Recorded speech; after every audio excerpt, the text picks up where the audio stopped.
Praise the lord. చేరి వచ్చిన మీకు అందరికీ ప్రభు యేసుక్రీస్తు శుభాలు తెలియజేయుచున్నాను. ఈ దినము కొరకు ఏర్పాటు చేయబడిన లేఖన భాగము అపోస్తల కార్యములు 14వ అధ్యాయము 22వ వాక్యం.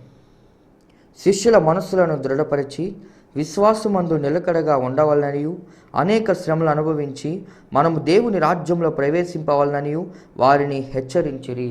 Praise the lord. దేవునికి స్తోత్రం. హల్లెలూయా హల్లెలూయా. మన ప్రభువును ప్రియరక్షకుడును మన కొరకు ప్రాణం పెట్టి తిరిగి లేచి పరలోకానికి ఆరోహణమై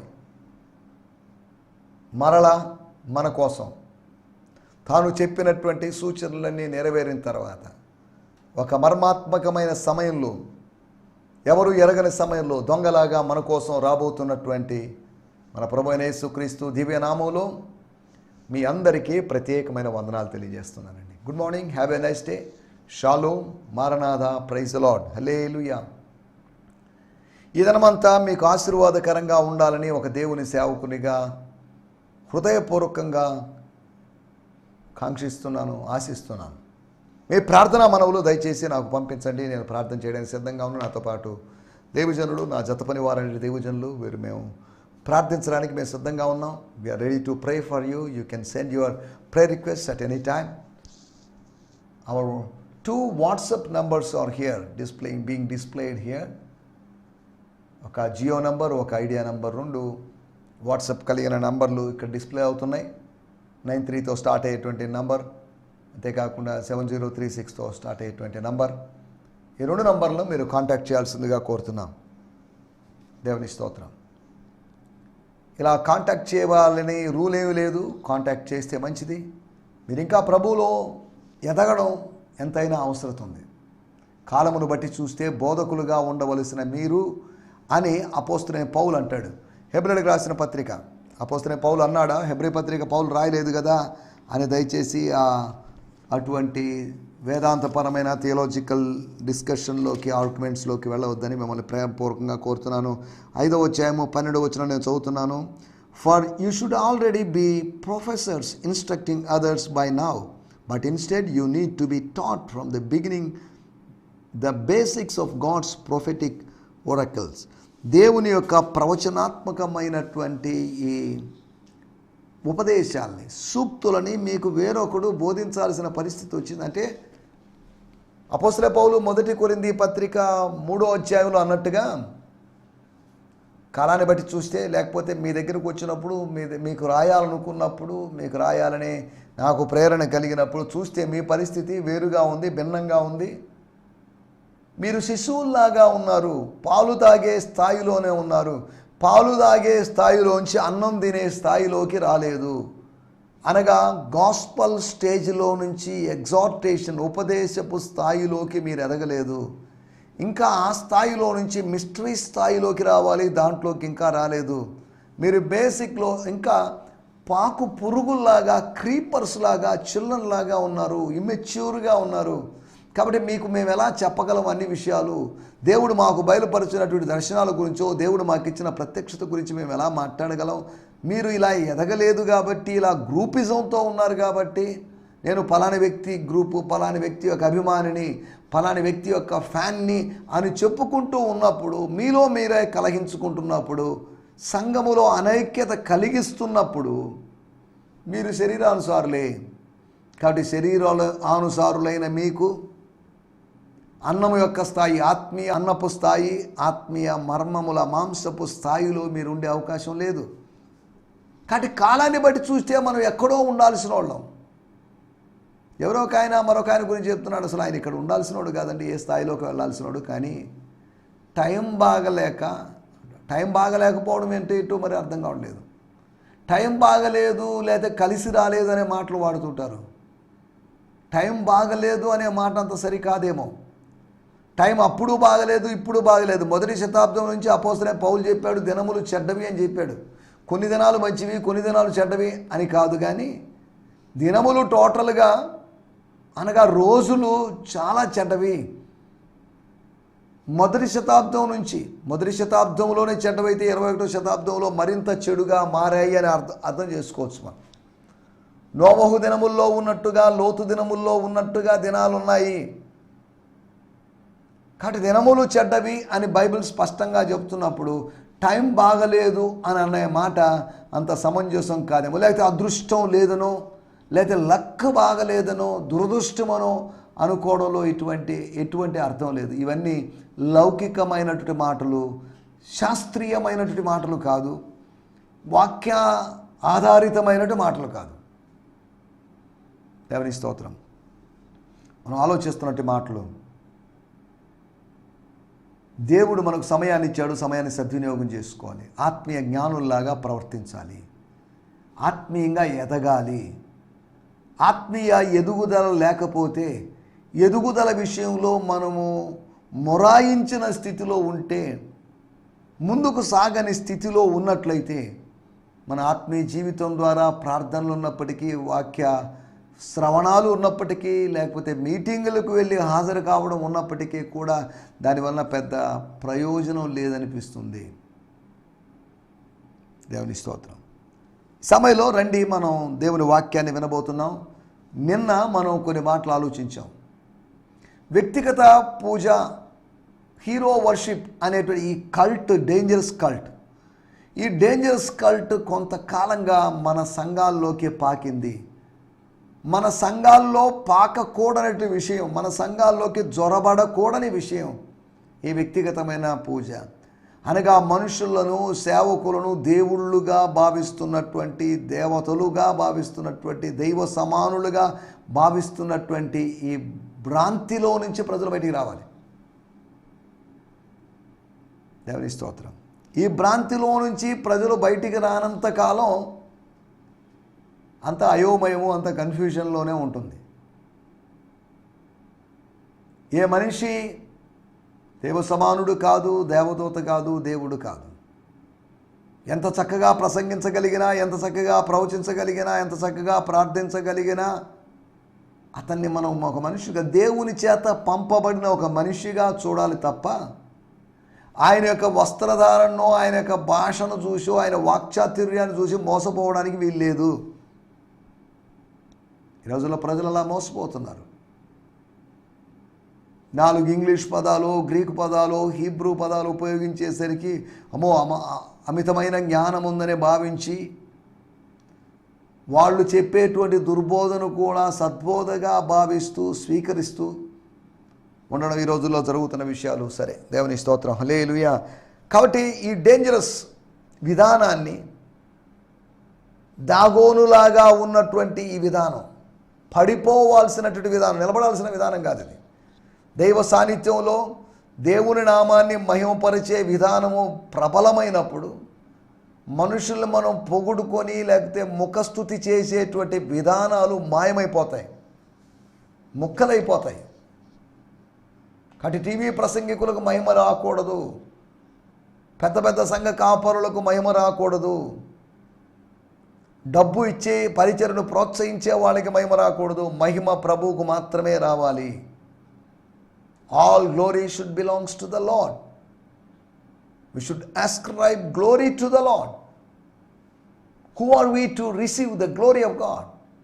Who are we to steal the glory of God? దేవుని మహిమను దొంగలించడానికి మనం ఎవరు?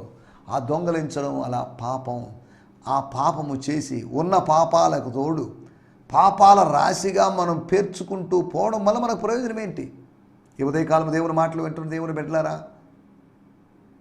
ఎవరైనా దేవుని సేవకులు వింటున్నట్టే అట్టి దేవుజనులారా, మీ అందరికీ వందనాలు. మనం సరిగా స్పందించాల్సినటువంటి అవసరం ఉంది. ఇటువంటి ధోరణులకి మనం గుడ్ బై చెప్పాల్సిన అవసరం ఉంది. మమ్మల్ని చూడొద్దు, మా వైపు చూడొద్దు, ప్రభు వైపు చూడండి అని చెప్పగలిగి ఉండాలి. దేవుని స్తోత్రం. సరిగా స్పందించాలని, రెండోది సమానత్వపు భావనను బోధించాలని. మేము సమానులు, మీతో సమానులు, దేవునితో సమానులు అని కాదు. We're equal with you. Elijah మన వంటి స్వభావము కలిగిన వాడే అని చెప్పినప్పుడు యాకోబు భక్తుడు మొదటి శతాబ్దపు క్రైస్తవులతో ఏలియాని పోల్చాడని భావించడానికి వీల్లేదు. ఆయన వేరు, మీరు వేరు, మనం వేరు, ఆయన వేరు. కానీ స్వభావం దృష్ట్యా మనందరికీ ఒకే స్వభావం ఉంది. మనందరికీ ఒక స్వభావం ఉంది, పాడు స్వభావం, పాత స్వభావం ఉంది. దాన్ని తొలగించి నూతనమైన స్వభావాన్ని మనం పొందుకున్నాం. పరిశుద్ధాత్ముడు మనకు నూతనమైన స్వభావాన్ని అనుగ్రహించి మనం రక్షించాడు. We got a new character, new man inside us.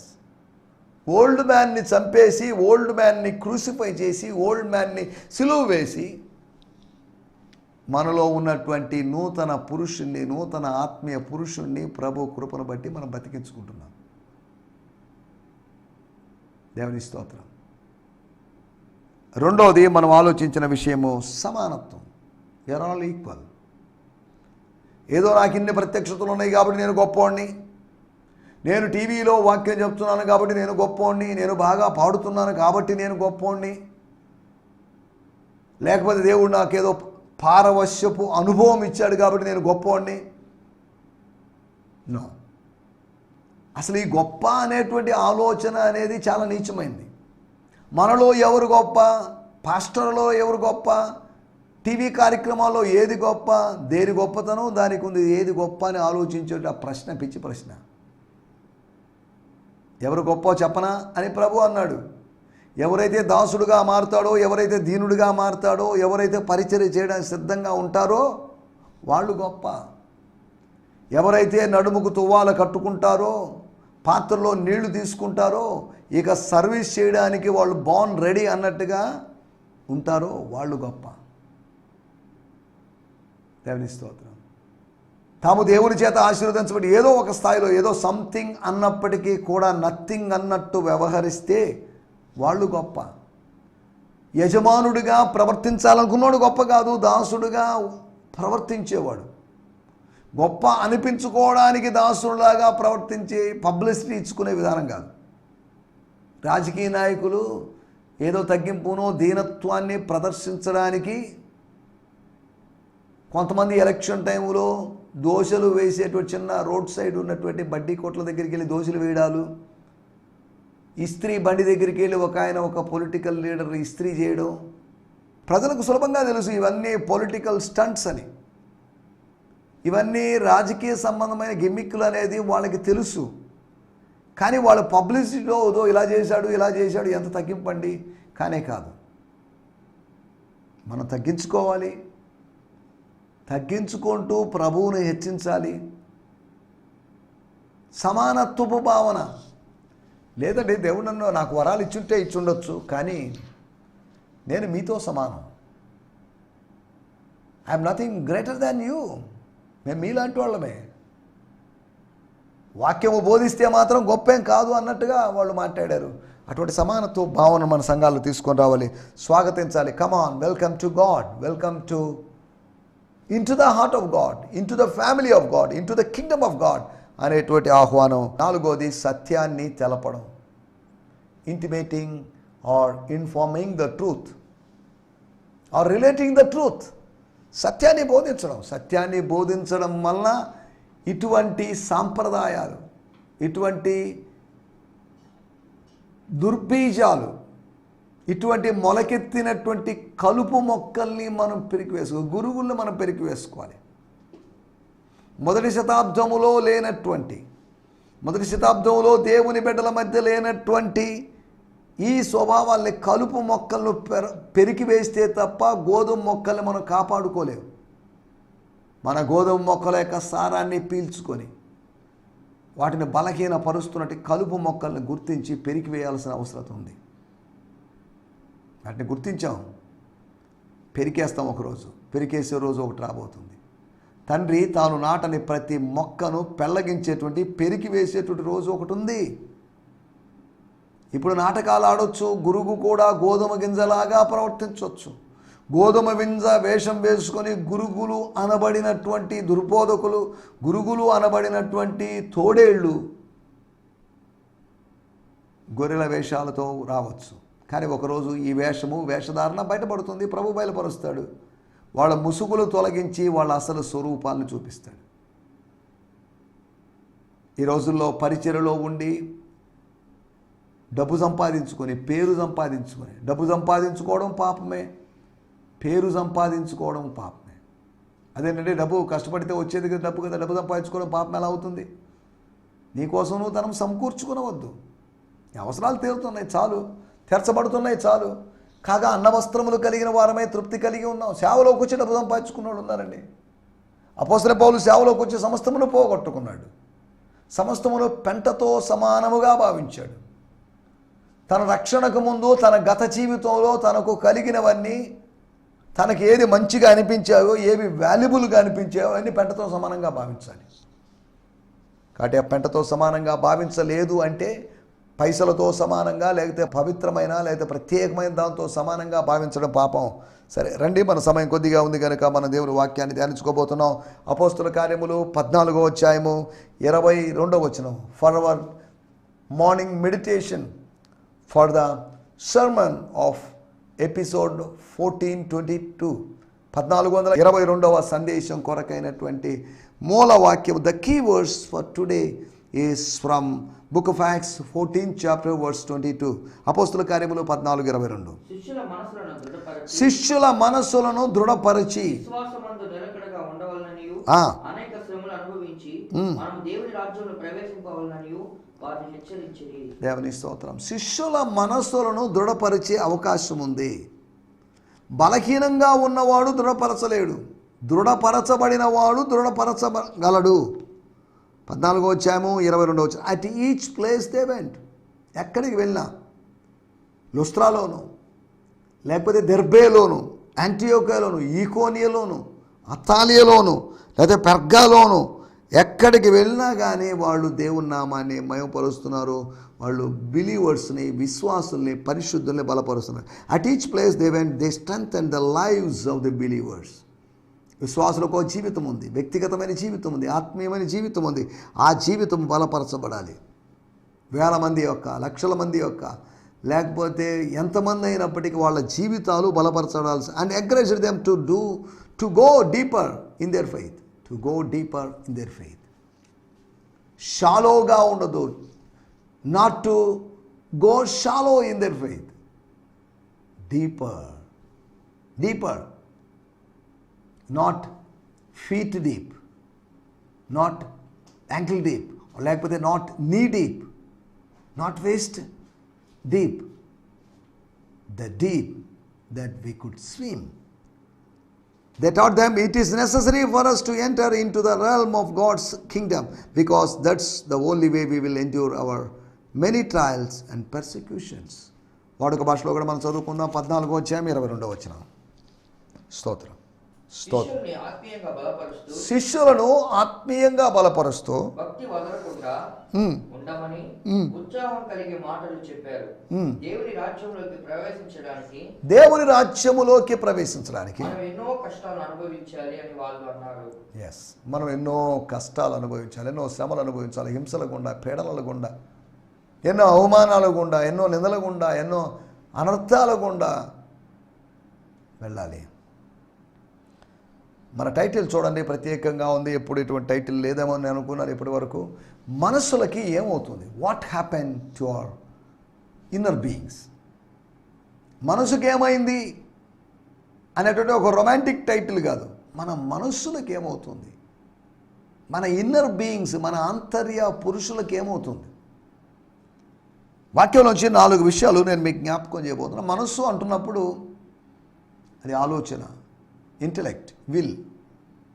మనసు అనగా చిత్తం, మనసు అనగా ఒక అభిప్రాయం, ఆలోచన, లేదా సమాచారం రాబట్టుకోవడం. ఇటువంటిది మనస్సు యొక్క పని. జ్ఞానం మనస్సు అంటే. మీ మనస్సు మారి రూపాంతరం పొందాలి. మనసు మారి నూతనమవటం వల్ల మనసు మారాలి. Changing of your mind and renew కావాలి and be transformed. దేవుని స్తోత్రం. ఒకటి, మనస్సుకు ఏమవుతుంది?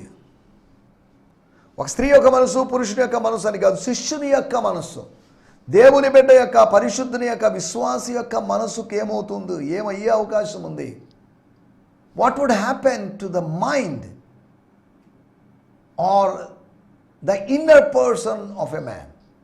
ఏమవుతుంది అంటే శక్తి పొందుకుంటుంది. He will receive strength. ఎఫెసీ పత్రిక 3వ అధ్యాయంలో రాయబడింది, మీరు అంతరంగ పురుషుని యందు శక్తిని పొందుకొని you would be strengthened in the inner man. దేవుని స్తోత్రం, హల్లెలూయా. అంతరంగ పురుషుని యందు శక్తిని పొందుకునేటువంటి అనుభవం. శక్తిని పొందడం అంటే భౌతికమైన శక్తి కాదు. ఇన్నర్ మ్యాన్కి ఇట్స్ ఎ విజిబుల్ పవర్ కాదు, ఇన్విజిబుల్ పవర్ ఉంది. గుర్తించబడనటువంటి శక్తి వాళ్ళ మనస్సులను బలపరచి, దృఢపరచి, స్ట్రాంగ్ చేసి, రాటుదేలేటట్టు చేసి, దేవుని స్తోత్రం, హల్లెలూయా, కరిగిపోతున్న దాన్ని ఘనీభవించినట్టు చేసి, లేదా ఇంకా జాయింట్ చేసి ఇంకా స్ట్రాంగ్గా చేసి, లేదా ఇంకా మిక్సింగ్ చేసి ఇంకా స్ట్రాంగ్ చేసి. చూడండి, సిమెంట్కు ఉన్న బలం సిమెంట్కు ఉంది, ఇసుకకున్న బలం ఉంది, బ్లూ మెటల్కి కంకరకున్న బలం దానికి ఉంది. ఈ మూడింటిని మిక్స్ చేసాం మనం. ఈ మూడింటిని మిక్స్ చేసి మన స్లాబ్కి, లేకపోతే ఆర్సీసీ స్లాబ్కి, రైన్ఫోర్స్డ్ సిమెంట్ కాంక్రీట్కి, దానికి వేసాం. ఎంత స్ట్రాంగ్గా తయారవుతుంది అది. సిమెంట్ గాలి వచ్చిందనుకోండి, అది ఎగిరిపోయే విధంగా ఉంది. ఇసుక అంత పెద్ద బలమైంది కాదు. ఇవి కలిసినప్పుడు వీటి యొక్క స్ట్రెంగ్త్ చూడండి. ఇవి మళ్ళీ మెటల్తో, లేకపోతే స్టీల్తో కలుస్తాయి, లేకపోతే రాడ్స్తో, ఐరన్ పీసెస్తో, లేకపోతే ఆ స్ట్రక్చర్తో కలుస్తున్నాయి. గోడలు కట్టుకున్నట్టు కాదు పైన స్లాబ్ వేసుకునేది. స్లాబ్ వేసుకున్నట్టుగా పైన పైకప్పు వేసుకున్నట్టుగా గోడలు చేసుకోవచ్చు, కానీ ఇట్స్ ఎక్స్పెన్సివ్. పక్కనున్న గోడల కన్నా పైన దాన్ని మనం స్ట్రాంగ్గా చేసుకోవడం చూస్తున్నాం. దాని లోపల బ్లూ మెటల్ ఉంది, దాని లోపల మెటల్ ఉంది, దాని లోపల సిమెంట్ ఉంది, దాని లోపల శాండ్ ఉంది. ఇవన్నీ కలిసి స్ట్రాంగ్గా అలాగే ఉండిపోతుంది. గోడను బలంగా కొడితే, లేకపోతే అంత పెద్ద బలం ఉపయోగించకుండా దాన్ని బ్రేక్ చేయొచ్చు. కానీ పైన ఉన్నటువంటి స్లాబ్ అలా కాదు. దాన్ని కొట్టాలంటే వి నీడ్ మోర్ స్ట్రెంగ్త్. ఎందుకు చెప్తున్నట్టే వాటి యొక్క స్ట్రెంగ్త్ అటువంటిది. మన మనస్సులు బలపరచబడాలి, మన మనస్సులు దృఢపరచబడాలి. మనస్సు, there is a possibility for the mind to be strengthened. It would be strengthened. రెండో విషయాన్ని నేను మీకు జ్ఞాపకం చేస్తాను. అపోస్తుల కార్యములు 14వ అధ్యాయము 27వ వచనం. వారు వచ్చి సంఘమును సమకూర్చి, దేవుడు మనకు తోడై ఉండి చేసిన కార్యములన్నీ అన్యజనుల విశ్వాసం ఉంచుటకు ఆయన ద్వారం తెరిచిన సంగతియు వివరించింది. చాలండి. సంఘస్థులు వచ్చారు. సంఘస్థులందరికీ మనసు ఉంది. ప్రతి మనిషికి ఒక మనసు ఉంది. మైండ్ ఈజ్ ఎ మిత్ అని, సోల్ ఈజ్ ఎ మిత్ అని, బాడీ ఈజ్ ఎ మిత్ అని ఎవడు అనడం లేదు. ఎక్కడెక్కడ మనం గమనిస్తే mind and soul is no. Consciousness ఏంటండి, మనస్సాక్షి ఏంటండి, that's a invention of Jews అని, ఇలా రకరకాల అభిప్రాయాలు ప్రజల్లో ఉన్నాయి. మనలో అవుట్ సైడ్ అనేది ఎలా ఉందో ఇన్సైడ్ అనేది ఎలా ఉంది. ఇన్సైడ్ ప్రపంచం అవుట్ సైడ్ ప్రపంచం కన్నా డిఫరెంట్గా ఉంటుంది. ఇన్సైడ్ ఉన్నటువంటి హాలోలో, ఆ బ్లాక్లో, ఆ గ్యాప్లో, ఆ వ్యాక్యూమ్లో something is staying, something is dwelling. దేవుని స్తోత్రం. శక్తి కలిగి ఉండడం, శక్తిని పొందుకోవడం. రెండోది సమాచారాన్ని పొందుకోవడం. మించుమించు 2 సంవత్సరాల దాకా అయింది. వీళ్ళు ఏమయ్యారు, వెళ్ళారు, పంపబడ్డారు, వస్తారా, తిరిగి రారా, ఏమైంది వీళ్ళకి, వచ్చిన ప్రజల దగ్గరికి వెళ్ళారు, సమాజ మందిరాల్లో ఏమైనా పర్సిక్యూషన్ జరిగిందా, అన్ని జనులు ఎవరైనా మారారా, లేకపోతే అసలు ఏమి ఇదంతా ఏం జరగబోతుంది. They were waitings to hear the good news.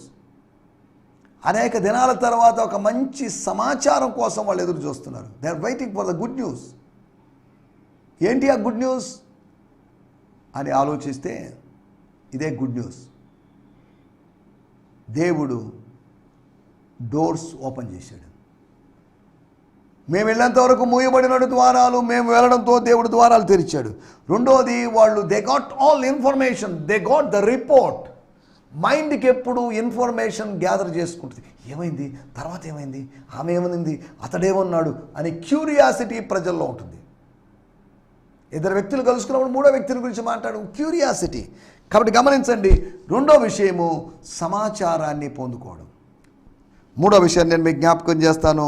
14వ అధ్యాయము 27వ వచనంలో చూడాల్సిన అవసరం లేదు, ఇందాక చదువుకున్నాం కాబట్టి. సరిచేయబడ్డం, కరెక్షన్ అనగా అన్యజనులు విశ్వసించిన సంగతి, అన్యజనుల యొక్క మనసులు, వాళ్ళ మనసుల్లో జరిగిన కార్యం. నా మనసుకు ఏమైంది అని ప్రియుడో ప్రియురాల్లో చలనచిత్రాల్లో అక్కడెక్కడ యుగళ గీతాల్లో పాడుకుంటున్నట్లుగా ఏమవుతుంది విశ్వాసుల యొక్క మనస్సుకి? వాళ్ళ ఆలోచన విధానం ఎలా ఉంది, వాళ్ళ జ్ఞానం ఎలా ఉంది, వాళ్ళ అవగాహన ఎలా ఉంది? వాళ్ళు మారు మనసు వచ్చేస్తుంది, కొత్త మనసు వస్తుంది, వాళ్ళ మతి మారుతుంది. మెటనోయా, వాళ్ళ మనస్సులో ఒక మార్పు, లేకపోతే ఒక యూటర్న్ లాంటి అనుభవం ఏర్పడడం. వాళ్ళ మనస్సుకి ఏమవుతుంది? ఒకటి మనసు శక్తి పొందుకుంటుందని చెప్పుకున్నాం, రెండోది సమాచారాన్ని పొందుకుంటుంది, మూడోది నూతనత్వాన్ని పొందుకుంటుంది, లేదు అంటే సరిచేయబడుతుంది. It's being corrected. కరప్టెడ్ కాదండి, కరెక్టెడ్. దేవుని స్తోత్రం. 4వ విషయం నేను చెప్పి ముగిస్తాను. 14వ అధ్యాయము 2వ వచనం.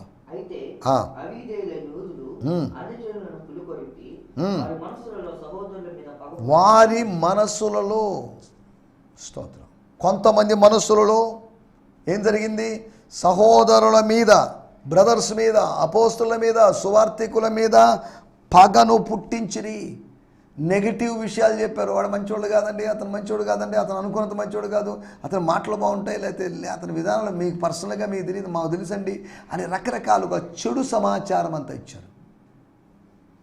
ఈ రోజులో కూడా ఒకరి గురించి ఒకరు చెడుగా మాట్లాడుకుంటారు. ఎంత విచారకరం, ఎంత అసహ్యంగా అనిపిస్తుంది నాకు. ఒకరి గురించి, ఒక స్త్రీ మరొక స్త్రీ గురించి చెడుగా, ఒక పురుషుడు మరొక పురుషుడు, ఒక పురుషుడు స్త్రీ గురించి ఒక స్త్రీ, ఎంత అసహ్యంగా ఉంది. ఎందుకంటే వాళ్ళతో మనకేందండి? మీ గురించి వాళ్ళు చెడుగా మాట్లాడుకోనివ్వండి, మీ గురించి మంచిగా మాట్లాడుకోనివ్వండి, నష్టం ఉంది. నా గురించి మంచిగా మాట్లాడినంత మాత్రం నేను మంచివాడిని కాను, నా గురించి చెడుగా మాట్లాడితే నేను చెడు అయిపోయేది లేదు. నన్ను మంచి చెడు అని తీర్మానించాల్సింది ప్రభువే కానీ మనుషులు కాదు. ఊరంతా చెడ్డ అనంత మాత్రాన్ని నేను చెడ్డవాడిని కాదు, ఊరంతా మంచోడు అనంత మాత్రం నేను మంచోడిని కాదు. ప్రభు మెచ్చుకుని వాడే యోగ్యుడు అనేటువంటి ఆలోచన విధానం మనకు ఉండాలి. కాబట్టి 4వ విషయము సరికాని ఉద్దేశాలు ఏర్పరచడం. న్యూ థాట్స్ని వాళ్ళ మనసులో దిగుమతి చేసుకోవడం, వాళ్ళ మనసులోకి డౌన్లోడ్ చేసుకున్న విధానం. ఇది నెగిటివ్. మొదటి 3 విషయాలు పాజిటివ్గా కనిపిస్తాయి. ఇది 4వ విషయము, సరికాని విధానాల్ని, సరికాని విషయాల్ని మన మనసుల్ని కలుషితం చేసుకోవడం. 1 శక్తివంతం చేసుకోవడం, 2 సమాచారాన్ని పొందుకోవడం, 3వది సరిచేయబడ్డం, 4వది సరికాని విధానాల్ని నింపుకోవడం. అంటే మన మనసులకు ఏమవుతుంది? మన మనసుల్ని దేవుడు తాకి సత్యమును విని సత్యమునకు లోబడ్డం వల్ల మన మనసులో పవిత్రపరుచుకొని ముందుకు సాగడానికి ప్రభువు మనకు సహాయం చేయనుగాక. ఆమేన్. హల్లెలూయా. మీ అందరికీ ఈ సందేశము మీకు ఆశీర్వాదకరంగా ఉందని నమ్ముచున్నాము. ప్రార్థనా అవసరతల కొరకు మమ్మల్ని సంప్రదించవలసిన మా చిరునామా గిద్యోన్ మిషన్ చర్చ్, 6వ వీధి, శాంతినగర్, నెల్లూరు 4, ఆంధ్రప్రదేశ్. పిన్ 524004. మా ఫోన్ నంబర్లు 7036443613 మరి ఒక నంబర్ 9392293010.